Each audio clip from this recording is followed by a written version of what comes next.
በመጽሐፍ ቅዱስ ውስጥ የተጠቀሱ ሰባቱን መካኖች አንስቼ ያስተምራቸዋለሁ። እውነተኛ ስኬት ያለው እግዚአብሔር የጠራህን ዓላማ ስታቅ ብቻ። ብዙ ነገር እግዚአብሔር የተናገራችሁን ነገር ያንን ነገር ከእግዚአብሔር የሆነውን ነገር የምትጨብጡበት ትልቁ መንገድ እግዚአብሔር ለምን እንደተናገረ ዓላማውን ስታውቁ ብቻ። ሕይወታችሁ ውስጥ ያለ የትኛውም የሚሆን ነገር መጀመሪያ መንፈስ ዓለም ላይ እውቅናል። ስጦታው ግን ያለው መንፈስ ዓለም ነው። ምን ካላችሁ በመንፈስ ዓለም ባሉ አለቆች ስልጣናት ትታወቅ ዘንድ ነው አለ። የዘገየ ነገራችሁ ለምን ነው የሚዘገየው? እስኪ የምትጠይቁትን ራሱ ወቁት። በእናንተ ጄኔሬሽን የሌለ ነገር ከሆነ የጄኔሬሽናል ስፒሪት ፋይት እያደረጋችሁ እስኪገባችሁ ይጠብቃል እንጂ አይለቅም ያልኳችሁ ለዛ። ለምንድን ነው ማህፀኗ ተዘግቶ የቆየው ካላችሁ ልንገራችሁ።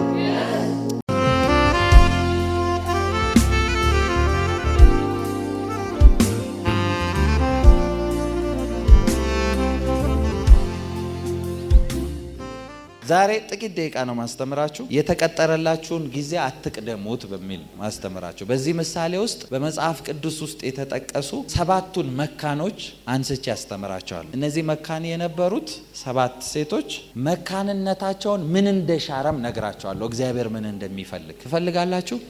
ምን አታርጉ ነው ያልኩት? የተቀጠረላችሁን ጊዜ አትቅደሙት። ለመሰላችሁ እንደዚህ መላችሁ እንደ አማኝ ብቻ ሳይሆን እንደ ኖርማል እንደ ሰው በሰውነት ስርዓት ስንኖር እግዚአብሔር በእኛ ህይወት ውስጥ ያስቀመጠው ዓላማ አለ። ለዛ ነው መጽሐፍ ቅዱስ ስለኔና ስለናንተ ሲናገር በዋጋ ተገዝታችኋልና የራሳችሁ አይደላችሁም ይላል። ያ ማለት ቫልዩ አለባችሁ፣ ዋጋ አለባችሁ፣ ዝም ብላችሁ አይደለም የመጣችሁት እያላችሁ ነው። በዋጋ ተገዝታችኋል ማለት ፐርፐዝ አለ፣ እናንተ ላይፍ ውስጥ የሆነ ዓላማ አሳይመንት አለ እያላችሁ ከኔ ጋር ናችሁ። ሁላችሁንም እግዚአብሔር ሲያመጣችሁ መጽሐፍ ቅዱስ ወደሱ የጠራችሁ ይላችኋል አይደለ? የጠራችሁ ምክንያት ደግሞ ሲናገር እናንተ ለሱ ለርስቱ የተለያችሁ ወገኖች ናችሁ ይላችኋል። ለይቶ ያስቀመጣችሁ ነው። ለበረከት ተጠርታችኋል ይላችኋል። ከኔ ጋር ናችሁ? ይሄን ሁሉ ሲናገር በእናንተ ውስጥ ያስቀመጠው አጀንዳ ስላለ ነው። እናንተ ህይወት ውስጥ ያስቀመጠው ዓላማ ስላለ ነው። አብዛኞቻችሁ ስትኖሩ እግዚአብሔር በእናንተ ያስቀመጠውን ዓላማ ሳይሆን የእናንተ ህይወት መንገድ የሰጣችሁን ነገር ነው የምትከተሉት። ስለዚህ አብዛኞቻችሁ እግዚአብሔር ከሰጣችሁ ከህይወት ማፓችሁ ወጣችሁ በሌላ መንገድ ነው እየሄዳችሁ ያላችሁ። ማወቅ ያለባችሁ በህይወታችሁ የጎደለኝ የምትሉት ነገር የሚሞላው በህይወታችሁ ደግሞ ስኬታማ ደስተኛ የሚያደርጋችሁ እግዚአብሔር በእናንተ የተናገረውን ያንን ፐርፐስ ስታገኙት። አንዳንድ ጊዜ በጣም ተባርኮ ሁሉ ነገር ኖሮት ምንም ሚኒንግፉል ያልሆነ ላይፍ የሚኖር ሰዋል። እናንተ ሰዎች ጋይታችሁ ስኬት የምትሏቸው ነገሮች ለነዛ ሰዎች ስኬት ላይሆኑ ይችላል። እውነተኛ ስኬት ያለው እግዚአብሔር የጠራህን ዓላማ ስታቅ ብቻ። አንዳንድ ጊዜ ህይወታችሁ ውስጥ ትግል የምትከፍቱት ከእግዚአብሔር ጋር ባለመስማማት ነው። ነፍሳችሁ የምታርፈው እግዚአብሔር ወደ ጠራት ስፍራ ስትመጣ ብቻ። አንዳንድ ጊዜ ኢቭን ተነግሯችሁ በረከት በሉ በህይወታችሁ ብዙ ነገር እግዚአብሔር የተናገራችሁን ነገር ያንን ነገር ከእግዚአብሔር የሆነውን ነገር የምትጨብጡበት ትልቁ መንገድ እግዚአብሔር ለምን እንደተናገረ ዓላማውን ስታውቁ ብቻ። ባርካለሁ ብሎ እግዚአብሔር ተናግሮ ለምን እንደሚባርክ ሪዝኑን ካላወቅ አትገባ። እስክታውቅ ይጠብቀሃል እንጂ አንተን ገፍቶ በረከት ውስጥ አያስገባ። እግዚአብሔር በህይወታችሁ የሆነ ነገር ሲናገር ማንንም አይቶ አይደለም፣ ራሱን አይቶ ነው የሚናገር። እግዚአብሔር ደግሞ ስሙኝ በጌታ እቺን ነገር ሚስ እንዳታረጉ። እግዚአብሔር በህይወታችሁ ትልቅ አጀንዳ ካለበት ምንም ነገር ያንን ነገር ኮራፕት እንዲያደርገው አያደርግም። አንተ ዋጋ ትከፍላለህ እንጂ ያንን አስተሳሰብ ላይ እስክትመጣ ይጠብቃል፣ ዋጋ እያስከፈለክ። ለምን ካልክ ያንን አጀንዳ አንደርስታንድ ስታረገው እሱ የፈለገበት ነገር ስላለ እሱን ነው ማድረግ የሚፈልገው። ኮራፕት የሚያደርገውን ነገር አይፈልግም። ከናንተ መስማማት ጋር ነው ወይ የሚሰራው? አዎ። ማርያም እኮ ቆይታለች ከታሰበች ጌታን እንድታመጣ ኢየሱስን እንድትወልድ ቆይታለች፣ የእግዚአብሔር ፕላን ውስጥ ከታየች። እግዚአብሔር ግን ስላሰባት ሰደን አልሰጠም።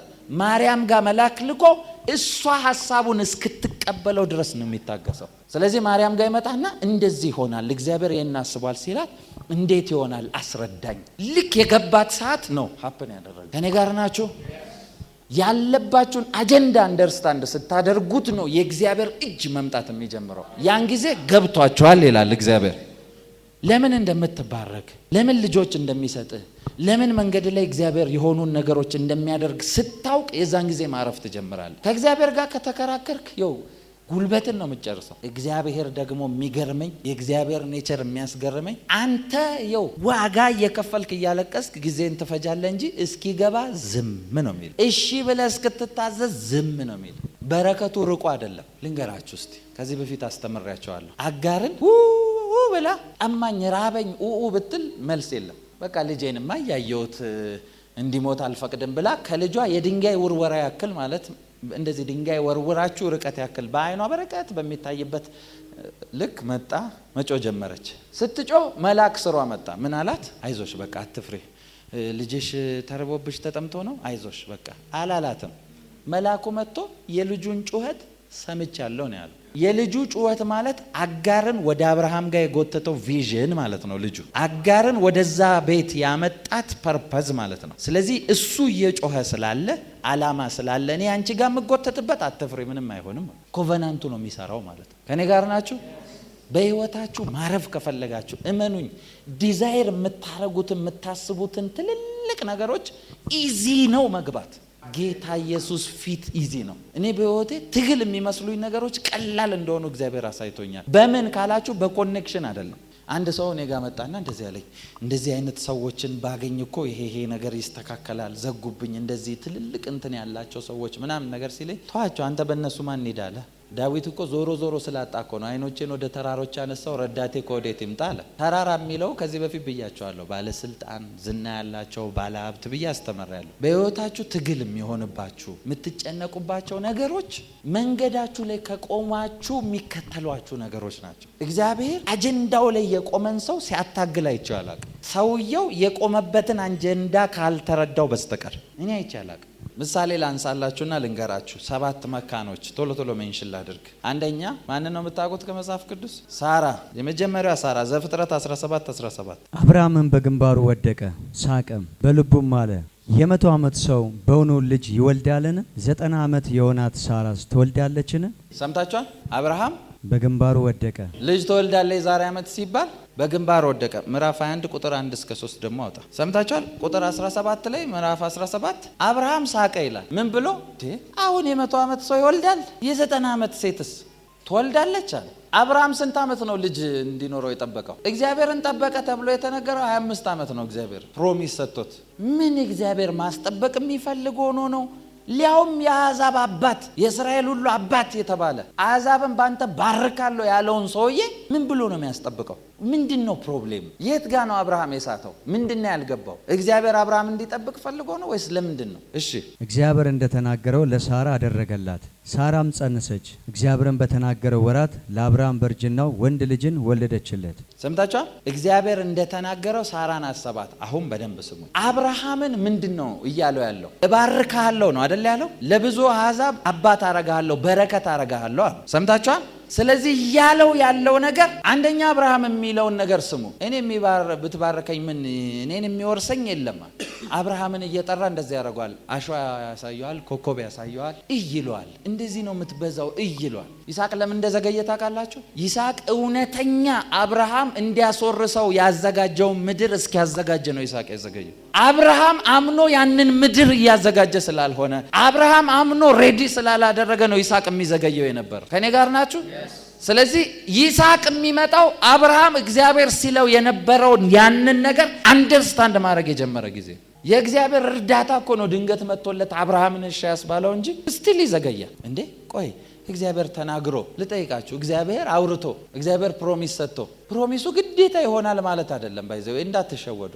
ለምንድን ነው እንደዛ የምትለኝ ካላችሁኝ ስሙኝ። ሙሴን ሲያስወጣው ምን ብሎ ነው ያስወጣው? ወደ ከነዓን ትገባለህ ተብሎ ነው የተጠራው ሰውየው። ማርና ወተት ወደምታፈልቀው ምድር ተብሎ ነው የመጣው ሰውየው። ፕሮሚስ ይዞ ነው የመጣው ሰውየው። በሱ ሚስቴክ ግን ምድረ በዳ ነው ያስቀረው። አትገባም አለው። ከኔ ጋር ናችሁ? አንዳንድ ጊዜ እግዚአብሔር በእናንተ ውስጥ ያለውን አጀንዳ አንደርስታንድ እስክታደርጉ ድረስ የተናገረው ነገር የሚዘገየው ለዛ። ይስሐቅ የዘገየው አብርሃም የበረከቱ ክልል ላይ እስኪቆም ድረስ። ምክንያቱም ይስሐቅ የሚመጣው አብርሃም ባዘጋጀው በረከት ውስጥ ስለሆነ። እስቲ አሜን በሉ። ሁለተኛ ሜንሽን የተደረገችው ቶሎ ልበልላችሁ፣ ብዙ አላብራራውም ሰዓት ስለሄደ። ርብቃ ዘፍጥረት 25:21 ርብቃ የማ ሚስት ናት? እንደዚሁ በጸሎት የመጣው የይስሐቅ ሚስት ናት። ተመሳሳይ ሳይክል የአባቱን ፓተርን የተደገመው እንደ አባቱ ነው ባይዘው እሱ ማያ ምናምን አመት የቆየው እንደ አባቱ ነው የቆየው። ምንድነው ፕሮብሌሙ ካላችሁ የሚመጡበትን ነገር አንደርስታንድ ማድረግ አለበት። ርብቃ ያለችውን ታስተውላላችሁ። እሺ ዘፍጥረት 25:21 ይስሐቅም ስለሚስቱ ወደ እግዚአብሔር ጸለየ፣ መካንም ነበረችና እግዚአብሔርም ተለመነው፣ ርብቃም ሚስቱም ጸነሰች። ሰምታችኋል? መካን ነበረች፣ ተለመነው። አሁን ይወላችሁ በጌታ ስሙኝ፣ በጌታ መንፈሳዊ ከሆነ መንፈሳዊ ነገር ነው የምናወራው። እንደ ስጋዊ የሆነ ወታትፈነው ዝም ብለን ሸፋፍነ የምናልፈው እውነት አይደለም ይሄ። በደንብ ስሙኝ። እግዚአብሔር የሚያውቀው ዕውቀት አለ። በይስሐቅ ህይወት ውስጥ ሊመጡ የተገባቸው ሁለት ናቸው አይደለ? ሁለት መንታ ነው አይደል የወለደው? ኤሳውና ማንን? ያዕቆብን ነው አይደል የወለደው?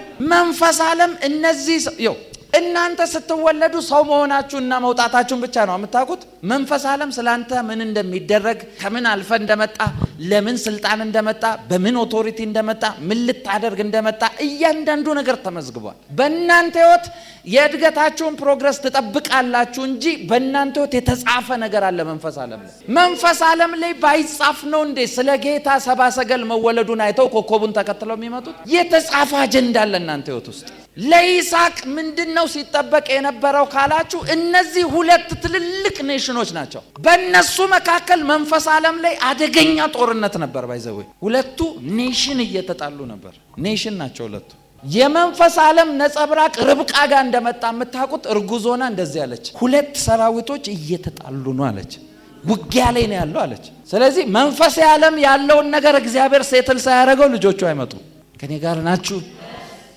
ልክ ይሄ ሲገባት ነው ጦረኞች ናቸው። ለምንድን ነው ከተባለ ሁለት የአንድ አባት ልጆች ኦቶሪቲ ያላቸው ልጆች መንፈስ ዓለም የምንድነው ጦርነቱ ካላችሁ የሽቅድድም ነው፣ ዶሚናንስ ነው። ያ የመንፈስ ዓለም ነጸብራቅ ነው ዘመናቸውን ሁሉ ሲከተላቸው የነበረው። ስለዚህ ጦርነታቸው የመንፈስ እንደሆነ የምታውቁት እርጉዝ የሆነ እንዴት ይበጣበጣል? ኔሽን እየተዋጋ ነው እኮ ነው ያለችው። ውስጥ ላይ ሁለት መንታ ናቸው አብራ ያሉት፣ ግን ኔሽን እየተጣላ ነው ትላለች። እነ ሳራ ብያቸዋለሁ እኮ ኔሽን ትውልድ የተባለውን ፕሮሚስ እስኪያውቁ አልሰጣቸውም። ሳራ እኮ ከተወለደ በኋላ እንደዚህ አለች ለአብርሃም ማን በነገረው ሳራ ልጆች እንደምታጠባ አንድ ይስሐቅ ይዛ ልጆች ትላለች። አይታችኋል? ፐርፐዙ ሲገባው ይስሐቅ መጣ፣ እነሱ ሲገባቸው። እዚህም ጋር ሲመጣ የኔሽን ውጊያ ነው ያለው፣ ጦርነት ነው ያለው፣ ድብድብ ነው ያለው። ድብድቡ መሀል ደግሞ እመኑኝ ኤሳው ዶሚኔት አድርጓል። ኤሳው ሊትራሊ ዶሚኔት አድርጓል። ዶሚኔት መንፈስ ዓለምም ዶሚኔት አድርጓል። እግዚአብሔር ኢንተርፌር ባያደርግ ዶሚኔት አድርጓል። ሲወለድም ቀድሞ የመጣው ኤሳው ነው። ያኛው እንደተሸነፈ የምታውቁት ዊክ ሆኖ ነው የወጣው። ስለዚህ እንደ ሌላ ወንድ ጦረኛ ሳይሆን እናቱ ጋር ኪችን ብቻ ነው ያለው። ሌላ የሚያውቀው ነው የአደን ሰው የውጊያም ሰው መሪ የምትሉትም አይደለም። ርብቃ ጋር ግን መጣና እግዚአብሔር እንደዚህ አለ። ኔሽን ነው እየተዋጋ ያለው። ፐርፐዙ ይስሐቅን ቢገባው ኖሮ ይስሐቅን መጥቶ ያወራው ነበር። እሷ ስለገባት ግን መልአክ መጥቶ እሷን ነው ኮንቨርሴሽን ያደረገው። የመንፈስ ዓለም እውነት የተገለጠው እሷ ጋር ስለሆነ ስለዚህ እንደዚህ አላት፣ ገብቶሻል የኔሽን ውጊያ እንደሆነ። እኔ እግዚአብሔር ግን ይሄን መርጫለሁ፣ ታላቁ ለታናሹ ይገዛል ብሎ ገልብጦት ሄደ። ውጊያው እንደዚህ ነው። ኔሽን የሚቀጥለው በታናሹ ነው። አይታችኋል? የመንፈስ ዓለም ሪፍሌክሽን እስኪወለድ ስለመጣ ቀይሮት ሄደ። ተቀይሮም ደግሞ ውጊያ እንዳለ የምታውቁት ኤሳው ዶሚኔት አድርጓል፣ ሸሽቶ ወጣ። አሁንም ሊገለው ማለት ነው። አንተ በረከቴን ትወስዳለህ፣ ለእኔ የተዘጋጀ እኮ ነው፣ ምንም ሳትከራከር ምገባበት ነው። እናንተ መንፈስ ዓለም ላይ በኃይል እንደተወሰነ የምታውቁት እኮ ያዕቆብ ፈርቷል። የኔ ጦርነት አይደለም፣ የኔ ትውልድ ይጥፋት፣ እሱን ነው የምትፈልጊው? ነነ ችግር የለም፣ ይረግመኛል። እርግማኑ በእኔ ይሁን፣ ሂድ፣ ዝም ብለህ ሂድ፣ ይርገመ በእኔ ይሁን። ምን ቢገባት ነው እርግማን የከርስ ራሷ ላይ የምትጠራው? እሷ ተረገመች ማለት እኮ የልጆቿ ትውልድ ሁሉ ይረገማል። ስለ እሷ ብቻ ነው የሚመስላቸው? ቶቶቶ ግድ የለም እኔ በእኔ ይሆናል እርግማኑ። ምን ኮንፊደንስ ነው የሰጣት? ፐርፐስ ሲገባ አይታችኋል አይደል? ምንም ነገር ፌል እንደማያስደረጋቸው። ስለዚህ የነሱ የዘገየው ጦርነቱ መንፈሳዊ ስለሆነ ነው። እግዚአብሔር ያንን ሴትል እስኪያደርግ ድረስ ታይም እየጠበቀ ነው። አንድ ጥያቄ ልጠይቃችሁ እንደው በጌታ መንፈሳዊ ነገር በደንብ እንዲገባችሁ ዝም ብዬ ቲፕ ልስጣችሁ። ይኸውላችሁ መጽሐፍ ቅዱስ እንደዚህ ይላል፣ በዛ መሞት ስላለበት እንዳይወጣ ይላል መጽሐፍ ቅዱስ። ይሄ ወርድ ይሄ ንግግር በሌላ ቋንቋ በደንብ አስተውላችሁ ከተረዳችሁት ጌታ ከዛ ሰርክል እንዳይወጣ ያደረገበት ምክንያት ምንድነው ካላችሁ ከወጣ ስለሚሞት ነው።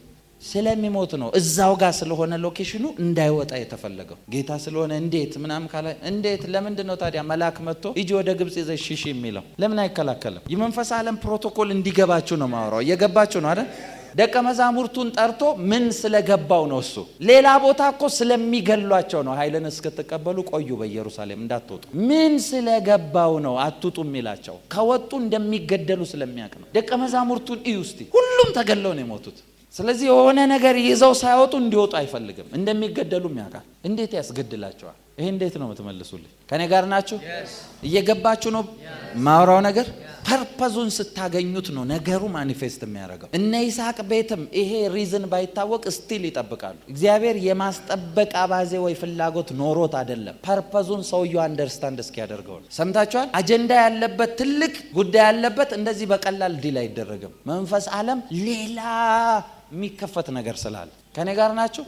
ትልልቅ ነገሮች ሲምፕሊ አይመጡም። ለምን? መንፈስ ዓለምም ያውቃቸዋል። ነብይ የሚያስፈልጋችሁ ለምንድን ነው? አሁን የቅድሙን ልጅ ይዩት፣ 10 ምናምን ሴንቲሜትር የጨመረው መልሶ ወደ ቦታው ሲመለስ ማን ነው የሚያደርገው? ዶክተር እኮ ቆርጠን ነው የምናወጣው እያለ ነው። መንፈስ ዓለም ላይ ግን የመጣበትን ኮዙን ስታውቁ ትመቱታላችሁ። ፕሮብሌሙ ያለው ከበሽታው ጋር ሳይሆን የት ጋር ተጀመረ ነው። ህይወታችሁ ውስጥ ያለ የትኛውም የሚሆን ነገር፣ ህይወታችሁ ውስጥ የሚፈጠር ትልልቅ ነገሮች መጀመሪያ መንፈስ ዓለም ላይ እውቅና አለው። እዚህ ኃይል ቢሰጣችሁ ምንም እንዴ ጌታ ኢየሱስ እኮ ሞተ ተብሎ ምርኮን ማረከ፣ ለቤተ ክርስቲያን ስጦታ አድርጎ ሰጠ ይላቸዋል። ለምን ሰጠ? ምንድነው ስጦታው?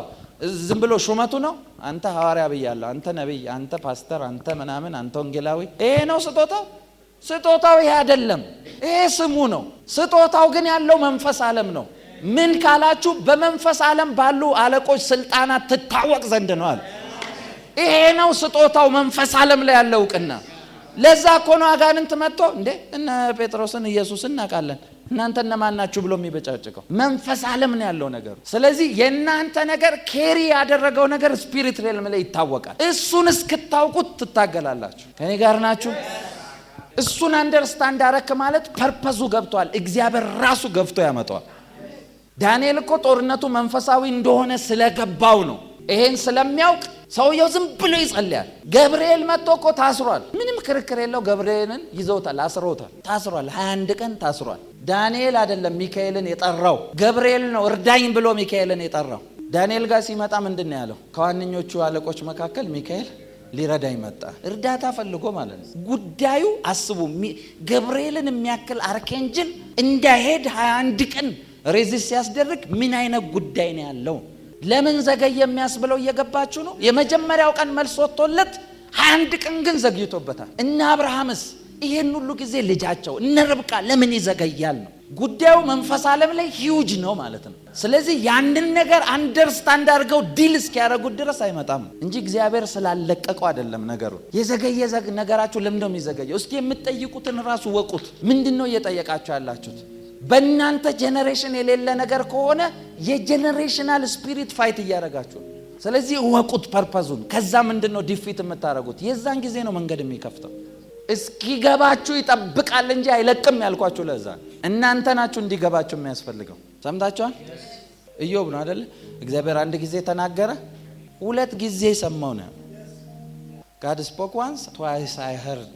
ያ ማለት አንዴ ሲያወራ እስኪገባ ኢኮ ያረጋል። እግዚአብሔር ረድቶት ነው በሁለተኛ የተገላገለው ሰውየው። በየሄድክበት ቸርች ለምንድን ነው ትንቢት የሚነገር? እግዚአብሔር በየሄድክበት እየተናገረ አይደለም፣ አንዴ ለቆታል። እስኪፈጸም ድረስ ሪማይንድ ያደርጋል። አንተ ሰውዬ እንደዚህ ነው ጥሪ፣ እዚህም ሄዳለ፣ ይሄም ነብይ ይዟል። አንተ ሰውዬ እንደዚህ ነው እንትን፣ እዛም ትሄዳለህ። አይገርምም? ሃሌሉያ! ለሰባተኛ ጊዜ ተነገረኝ። እየቀለድክ ነው? አንተ ነው ያልገባ፣ እስኪገባ እንዲገባ እያደረገ ነው። ከኔ ጋር ናችሁ? ስለዚህ የነ ርብቃ እየገባችሁ ነው ለምን እንደሚዘገይ። በህይወታችሁ ያለ የትኛው መካንነት እንዲመታ ጸልያለሁ። መካንነት የልጅ ብቻ አይደለም፣ የፍሬ፣ የበረከት፣ የጤና የትኛው መካንነት እንዲመታ ጸልያለሁ። እሺ፣ ሶስተኛ ራሔል ዘፍጥረት 29:31 እግዚአብሔርም ሊያን የተጠላች መሆኗን ባየ ጊዜ ማኅፀኗን ከፈተላት። ራሔል ግን መካን ነበረች። ምን ነበረች? መካን ነበረች። የራሔል ማኅፀን ተዘግቶ ነበር። ማን ነው የዘጋው? እግዚአብሔር በሉ እስቲ። መካን ነበረች። ለምን እንደዘጋው ፐርፐዙን ነግራቸዋለሁ። እሺ፣ ጸነሰች፣ ወንድ ልጅንም ወለደች፣ ስሙንም ሮቤል ብላ ጠራቸው። እግዚአብሔርም መከራዬን አይቷልና ከእንግዲህ ወዲህ ባሌ ይወደኛል። እየሰደበቻት እኮ ተጠልታ ነበር አይደለ?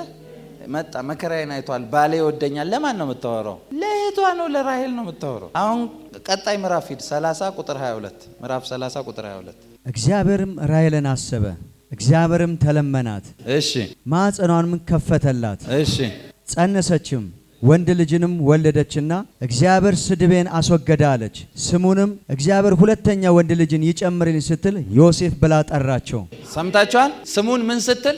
እናንተ ደስ ይላል ይቃል። ሁለተኛ እንዲሰጠኝ ዮሴፍ ነው ምለው። ዮሴፍ ማለት ሁለተኛ ያስጎትተ። አሜን በል ግድ የለም። ዮሴፍ ትርጉሙ እኮ ይብዛ ይጨምር ማለት ነው። መንፈስ እንዳቀበላት ልንገራችሁ። ዮሴፍ የመብዛት ምልክት ነው። ለምንድን ነው ማህፀኗ ተዘግቶ የቆየው ካላችሁ ልንገራችሁ። ስሙኝ በደንብ። ማህፀኗ ተዘግቶ የቆየበት ምክንያት ልንገራችሁ። በሷ በኩል አጀንዳ ያለበት ሰው ነው ሊመጣ የታሰበው። ይሄ አጀንዳ ደግሞ ምንድነው ካላችሁ መንፈስ ዓለም ላይ የተቀመጡ ነገሮች አሉ። ለምሳሌ እግዚአብሔር ተናግሮን እንደዚህ ይሆናል እምላችሁ ነገር ከየት አምጥቼ ነው ማወራው? ለምሳሌ አሁን በቅርቡ የኤአይ ፓስተሮች ይጀመራል ብዬ ከአመታት በፊት ሳወራችሁ ነበር አይደል? የአውሮፓ ላይ ተጀምሯል። ቸርች ውስጥ ኤአይ ፓስተር ጉባኤ ተሰብስቦ ያስተምራል። ይሄንን ሳይሆን በፊት ነው የተናገርኳችሁ አይደል? ያ ማለት በመንፈስ ዓለም ላይ አሁን ውስጥ ነገሮች ስላሉ ተቀምጧል። ሁሉም ነገር ምንድነው የተቀመጠው ነገር ካላችሁ አንዱ በዛ ሲዝን የተቀመጠው ዓለምን ሁሉ የሚያጠፋ ድርቅ ተቀምጧል። ሲዝኑ አለው ቀኑ። ስለዚህ ራሔልን የሚያዘገይበት ምክንያት ዮሴፍ ለዛ ሲዝን እንዲሆን የሚደርስበት ኤጅ ጋር እስኪደርስ ድረስ ነው። አልገባችሁም? ዮሴፍ ድርቁን ለመታደግ የሚደርስበት ኤጁ ካልኩሌት ተደርጎ የዛ ሲዝን ላይ ነው የሚመጣው። ለምን? ዮሴፍ የተጠራው ፐርፐሱ ድርቅ ከምድር ላይ ሊያጠፋ ነው። እስቲ አሜን በሉ። ስለዚህ ዮሴፍ ሲመጣ አጀንዳው በዮሴፍ ታሪክ ውስጥ ያለው የምድሪቱን ሁሉ ድርቅ ትመታለህ ተብሎ ነው። የድርቁ ሲዝን እስኪደርስ ድረስ ሌላ ኮራፕት እንዳያደርገው የእሷን ማህፀን አይከፍትም። ዮሴፍ ተከታይ እንጂ የሚከተለው ሌላ አስከትሎ አይደለም ሌላ ተከትሎ አይደለም ይመጣ። ለምን? ሌላ ይጨምርልኝ ስል ዮሴፍ ብየዋለሁ። ዮሴፍ የሚያስከትል ነው፣ የበረከት ሰው ነው። ስለዚህ ዮሴፍ የሚያስፈልግበት ሲዝን ስሙም ይብዛ ይጨምር ስለሆነ ድርቅ ያለበት ታይም ላይ ያ ሲዝን እስኪደርስ ድረስ የሷ ማህፀን ዝጎ ነው ይቀመጣል፣ ፐርፐዙ እስኪገለጥ ማለት ነው። ስለዚህ ታይሙ ካልኩሌት በተደረገበት ታይም ላይ ሲደርስ ዮሴፍ ይመጣል። የዓለም ሁሉ አጀንዳ ስላለበት እኮ ነው ያዕቆብ ለይቶ ዮሴፍን የወደደው። በተለየ ነው የሚወደው። ለምን? አይኑ ስላየ፣ ፐርፐዙን አርቆ ስላየ። ዮሴፍም ደግሞ ተራ እንዳልሆነ የምታውቁት ወንድሞቹ ማለት ጎርደድ እያለ ዛሬ ቪዥን አየው ባለ ህልመኛ። እሺ ደግሞ ምን አየ? የእናንተ ነዶ ሁሉ ለእኔ ሲሰግድ ይበልጡኑ ጠሉት ይላል። ወደድክም ጠላህም፣ ደስ አለህም አላለህም፣ ጠላቶች ተደሰቱ አልተደሰቱም፣ አላማ ካለብህ አላማው ግዴታ ይፈጸማል። ዮሴፍ ጥሪው ለስንዴ ስለሆነ የስንዴ ሲዝን ላይ ነው መምጣት ያለበት። ሰምታችኋል? ለምን ይመስላችኋል? እንደው እስቲ መንገድ ልስጣችሁ። ከኛ ዘመን ልጆች ይልቅ ከኛን ዘመን ከነበሩ ባቾች ከነሱ ይልቅ የዚህ ዘመን ልጆች ለቴክኖሎጂ ፈጣን ናቸው። እኛም ማናቀውን ያውቃሉ። የመጡበት ሲዝን ይባላል። ከኔ ጋር ናችሁ? እኛ ቆርኪ ነው የምናውቀው። እኛ በገመድ እንዲህ የሚያደርግ ነገር ነው የምናውቀው። እነሱ እንትን ይሰራሉ። አሁን እናንተ የሚቆጣጠር ነገር ይሰራሉ። ለምን? ጊዜያቸው ነው። እኛ መቆጣጠር ሲገባ እነሱ ይቆጣጠሩናል። ሲዝኑ ነው። ስለዚህ ዮሴፍ ስንዴ ያለበት አካባቢ ነው መምጣት ያለበት። ያለመው ስንዴ ወንድሞቹ የእናንተ ስንዴ ነዶ ሲሰግድልኝ ይላቸዋል። የከበረውም በስንዴ ነው። ዓለምን ያዳነውም በስንዴ ነው። ዮሴፍ ቅጽል ስሙ ስንዴ።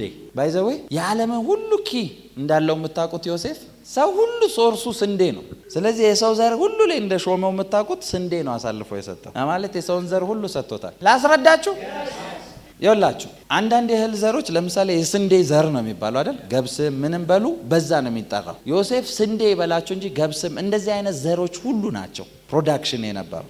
ሰምታችኋል? የሚጠራበት እንትን ነው የሚነገረው። አሁን ልጠይቃችሁ፣ እናንተ የተወለዳችሁ ጊዜ ሁሉም እልል ብሎ የበላው ምንድን ነው? ገንፎ የምን ዘር ነው? ጊዜያችሁን ጨርሳችሁ ስትሸኙ ከለቅሶ እንደመጣችሁ በር ላይ በምንድን ነው የሚቀበሏችሁ? በስንዴ ነው የሚቀበሉ። ስለዚህ በስንዴ ትመጣለህ፣ በስንዴ ትሸኛለህ። የስንዴ ትውልድ ሰምታችኋል። በቃ በስንዴ ስለፈጠረው ስንዴ ላይ ሾሞ ዮሴፍንም አምጥቶ ገብታችኋል አይደል? እስቲ ሲዝን በሉ። 3 ነገርኳችሁ አይደል? እሺ አራተኛዋ ወደ ፌመሷ እንሂድ እስቲ ወደ ሐና። አንደኛ ሳሙኤል ምዕራፍ 1 ከቁጥር 2። ይሄ ረጅም ነው። ቆይ እስከ ቁጥር 20 ስለሆነ ስለምታውቁት ልንገራችሁ። በጣም የልጅ ጥያቄ ያለባት በእግዚአብሔር ፊት ስትጮህ ነበር፣ ልመና ስታቀርብ ነበር። እግዚአብሔር ልጅ እንዲሰጣት አይደለ? ልጅ ስጠኝ እያለች ጌታን እየጠየቀችው ነበር።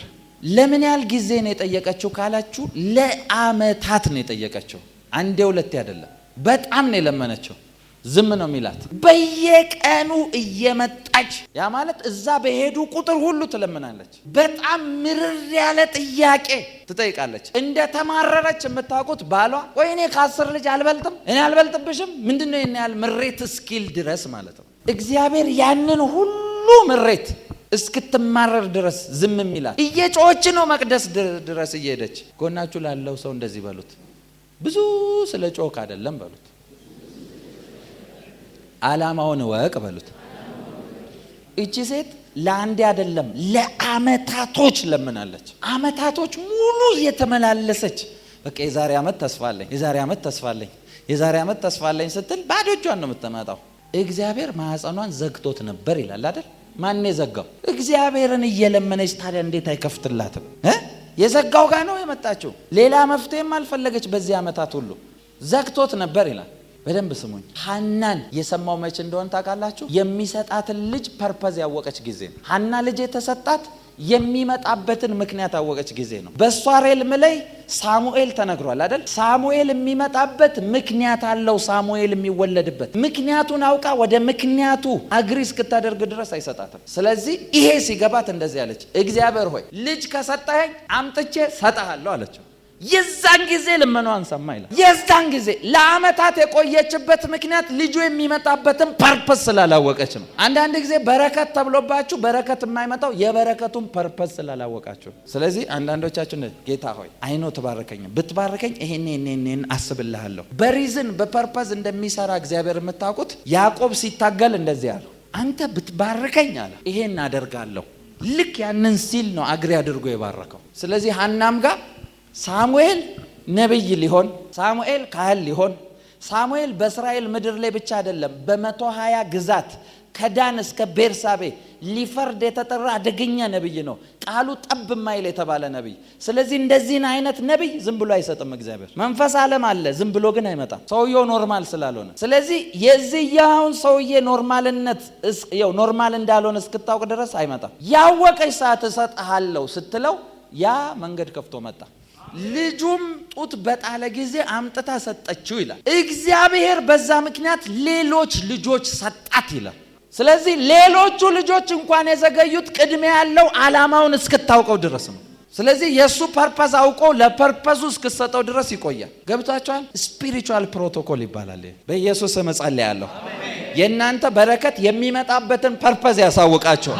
የእናንተ የሆነ ነገር የሚከፈቱ በሮች የሚከፈትበትን ምክንያት ያሳውቃቸው። ሌላዋ የማኑሄ ሚስት፣ እሷም ልጅ አልነበረም። የማኑሄ ሚስት ካሌኮ ቫራዲያሱቬ እስቲ ኢየሱስ በሉ። መጽሐፈ መሳፍንት ምዕራፍ 13 ቁጥር 2 ከዳን ወገን የሆነ ማኑኤል የሚባል አንድ የጾር ሰው ነበረ። እሺ ሚስቱም መካን ነበረች። በቃ ቆይ ይሄን ብቻ ነው ፈልገው። ሚስቱ ምን ነበረች? መካን ነበረች። ልጅ ይፈልጋሉ፣ ልጅ የላቸውም። የዳን ነገድ ናቸው። ዳን ደግሞ አደገኛ ነው።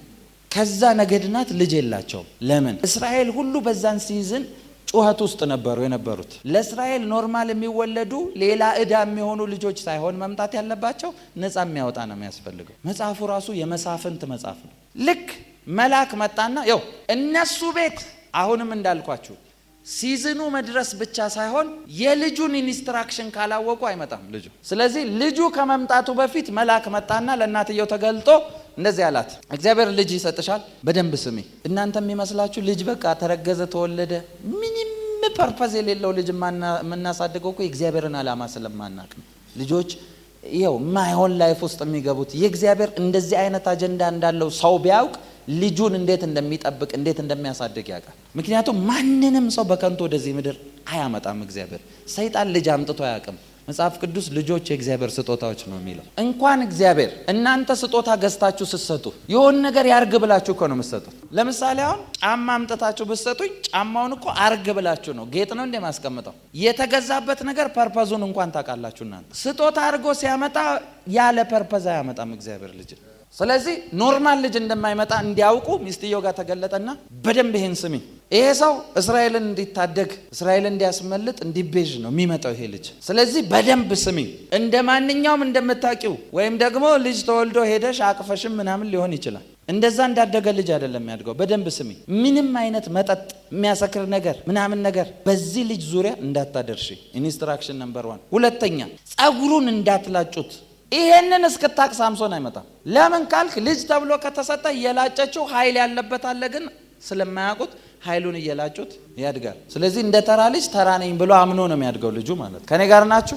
ስለዚህ ክሊር ኢንስትራክሽን እስኪቀበሉ ድረስ ይሄኛው አይመጣም። ስለ እናንተ ነው ማውራው፣ ስለ ሳምሶን አይደለም። በህይወታችሁ የሚሆነውን ነገር ለምን እንደሚሆን እውነተኛ መንገዱን እስክታውቁ ድረስ አንዳንድ ነገሮች ይዘገያል። በተለይ ትንቢት የተነገራችሁ ነገር ኢንስትራክሽንም አብሮ አለው። ሰምታችኋል? ትንቢት የሚፈጸመው አንዱ ኢንስትራክሽኑን ስትከተሉ። ከኔ ጋር ናችሁ?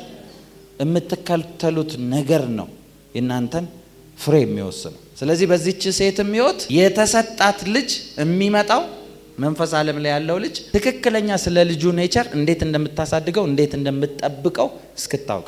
ማርያምን ምን መልአክ መጥቶ ኮንቪንስ የሚያደርጋት ለምን ይመስላችኋል? ማርያም መልአክ መጥቶ ባያወራት ኖሮ ችግር ውስጥ ትገባለች። ሲጀመር መውለዱ ብቻ እንዳይመስላችሁ። መጽሐፍ ቅዱስ እንደዚህ ይላል፣ ማርያም ከተነገራት በኋላ ማርያምም በልቧ ትጠብቀው ነበር ማለት ጋርድ ታደርገዋለች። ገብቷችኋል አይደል? ዝም ብላ እንደተነገረ ሃሌሉያ መስግኑልኝ ያለ ወንድ ልጅ ትወልጃለሽ ተባልኩ ብላ ብትልስ? ሃሌሉያ አብሯት እንዲል የሰማው የቤቷ ሜምበር ነው የመጀመሪያውን ድንጋይ የሚያነሳው። እስራኤላዊ ደግሞ ድንጋይ ይወዳል። ድንጋይ ስለሚወድ ነው እስራኤል ሀገር ያለው ዲመንም ድንጋዩን ዳቦ አድርግ የሚለው። ጌታ ጋር ሄዶ አይደል ድንጋዩን ዳቦ አድርግ የሚለው። በዚህ እስራኤላውያን ጋር አንድ ፋውል ስራ እስቲ የድንጋይ ክምር ነው የሚያደርጉበት። ሐውልት ሆናል። ስም እንደ ታሪክ ቅርስ ይቀመጣል። ኢያሱ ዘመን ጊዜ እግዚአብሔር ተቆጥቶ ሁላችሁንም አጠፋለሁ አለ በአንድ ቤተሰብ ምክንያት። ኢያሱ በታተነ በነገድ አድርጎ አጣርቶ ልክ ቤተሰቡን ሲያገኝ ምን አረግናችሁ ብሎ ገና ካፉ ሳይጨርስ በዚህ የድንጋይ ክምር አደረጉባቸው ይላል መጽሐፍ ቅዱስ። እናንተ ተቆጥቶ እንኳን እኮ ካፉ አልጨረሰም። ልክ ሳይጨርስ በዚህ አድርጎ ከመረብ እስከ ዛሬ ድረስ ይላል። የዛ ስፍራ ስም በሰውየው የድንጋይ ክምር ይጠራል። እናንተ መጠሪያ ነው የሚያደርጓችሁ ታርጋ። ያው ይሄ እንዲያርገው እንደዛ ደግሞ እንደሚወዱ የምታውቁት ጌታ ኢየሱስን ራሱ ስም ለጥፈውለት ያው የአይሁድ ንጉስ ነኝ የሚለው ያው ንጉሳቸው ይወዳሉ እንደዚህ አይነት ነገር። እስኪገባ ግራ ትጋባለህ። ከገባ በኋላ ሁሉ ነገር ቀላል። የሆነ ነገር እስኪገባ ነው ዋጋ የምትከፍለው። ከገባ በኋላ ገባህበት ማለት ነው። አንተ ገባህ ማለት ገባህበት ማለት ነው። ገብቷል ማለት ገብተህበታል ማለት ነው። ሰምታችኋል? በእውቀት በአንደርስታንዲንግ ነው መንፈስ ዓለም ኦፕሬት የሚያደርገው። ለዛ እኮ ነው ጌታ ኢየሱስ አንተ ገብተሃል፣ አንተ እንደዚህ ነው፣ አንተ ያልገለጠልህም፣ አንተ እንደዚህ ነው የሚለው ለምን መስሏችሁ ነው? እውቀት ነው የሚሰጣችሁ።